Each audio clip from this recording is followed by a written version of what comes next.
Fred Bartholomew began singing and playing music while still in high school.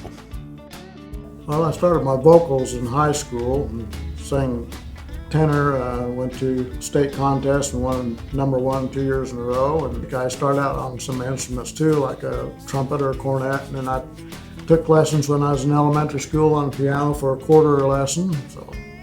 But I didn't continue with the piano, and I had to give up my horn because we moved out in the country on a farm, and the other school I had to go to didn't have a music teacher, so I had to kind of give that up.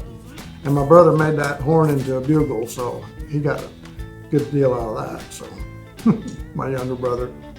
Then I started into playing guitar, took lessons when I became a senior in high school, and the guy named Dean Britton was my instructor and taught me how to play guitar. And after he got me taught to play guitar, he liked my vocals, so we started a band called Brittonaires, and I sang harmony with him and had a band then when I was only about 19, 20 years old. Starting with his earliest professional performances in his late teens and early 20s, Fred has gathered many great memories while making music, especially with the Blue Strings. Well, we played a lot.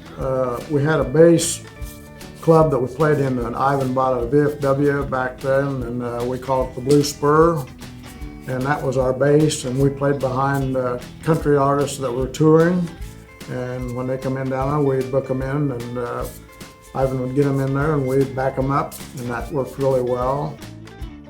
Fred enjoyed many years with the Blue Strings. Some of his favorite memories are traveling with the band and being in the studio making records. Well, just us guys in the band when I was young were just like brothers. We were like family, and when we traveled, like to come up here to Milford, we had lots of fun. Young guys having lots of fun. Doing our travels around to different places to play all over southwest Iowa and Nebraska, and clear up to Sioux City, down to Kansas City. Cut a couple records. We cut our first one in KMA in Shenandoah, Iowa, and then we come up here to Milford on the IGL label. And we had a producer named Mike Hoyer that come out of KMA in Shenandoah and went to WHO in Des Moines.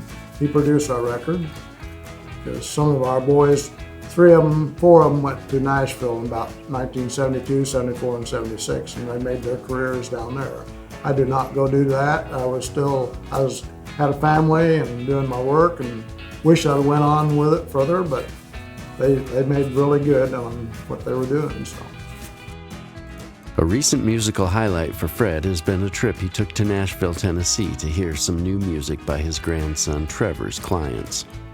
I was just really proud of these upcoming generation of the artists. That my grandson works with them. He has the clients down there, and he's only 20 years old.